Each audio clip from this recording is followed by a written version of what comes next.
ಕರಾವಳಿ ಭಾಗದಲ್ಲಿ ಮುಂಗಾರು ಬಿರುಸುಗೊಂಡಿದ್ದು ದಕ್ಷಿಣ ಕನ್ನಡ ಜಿಲ್ಲೆಯಾದ್ಯಂತ ಭಾರೀ ಮಳೆಯಾಗಿದೆ. ಈ ಹಿನ್ನೆಲೆಯಲ್ಲಿ ನಗರದ ಹಲವು ಪ್ರದೇಶಗಳು ಜಲಾವೃತವಾಗಿದ್ದು ವಾಹನ ಸಂಚಾರಕ್ಕೆ ಅಡಚಣೆಯಾಗಿದೆ. ಮನೆ ಹಾಗೂ ಕಟ್ಟಡ ಕುಸಿದಿದ್ದು ಅವುಗಳನ್ನು ತೆರವುಗೊಳಿಸುವಲ್ಲಿ ರಾಷ್ಟ್ರೀಯ ವಿಪತ್ತು ನಿರ್ವಹಣಾ ಪಡೆ ಸಿಬ್ಬಂದಿ ಕಾರ್ಯಾಚರಣೆಯಲ್ಲಿ ನಿರತರಾಗಿದ್ದಾರೆ. ಮಂಗಳೂರಿನ ಜಪ್ಪಿನಮೊಗರು, ಪಾಂಡೇಶ್ವರ, ಕೋಡಿಯಾಲಬೈಲು, ಅತ್ತಾವರ, ಕೊಟ್ಟೂರು ರಸ್ತೆಯಲ್ಲಿ ನೀರು ನಿಂತು ಜನರು ಪರದಾಡುವಂತಾಗಿದೆ. ಪಡಿಲು ಬೈಕಂಪಾಡಿ ಬಳಿ ಮರ ಬಿದ್ದಿದ್ದು ಅದನ್ನು ತೆರವುಗೊಳಿಸುವಲ್ಲಿ ಸಿಬ್ಬಂದಿಗಳು ನಿರತರಾಗಿದ್ದಾರೆ. ಭಾರೀ ಮಳೆಯಾಗಿರುವ ಹಿನ್ನೆಲೆಯಲ್ಲಿ ದಕ್ಷಿಣ ಕನ್ನಡ ಜಿಲ್ಲೆಯಾದ್ಯಂತ ರೆಡ್ ಅಲರ್ಟ್ ಘೋಷಿಸಲಾಗಿದ್ದು ಮಂಗಳೂರು, ಬಂಟ್ವಾಳ, ಉಳ್ಳಾಲ, ಮೂಡುಬಿದಿರೆ, ಮೂಲ್ಕಿ ತಾಲೂಕಿನ ಅಂಗನವಾಡಿ ಕೇಂದ್ರ, ಪ್ರಾಥಮಿಕ, ಪ್ರೌಢಶಾಲೆ, ಸರ್ಕಾರಿ ಅನುದಾನಿತ ಶಾಲೆಗಳಿಗೆ ರಜೆ ಘೋಷಿಸಲಾಗಿದೆ.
उधर करो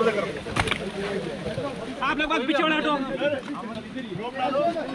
ज्यादा नहीं, इधर ही है भाई में ये निकलो तो साइड मारो आप लोग साइड मारो, आप लोग साइड हटो।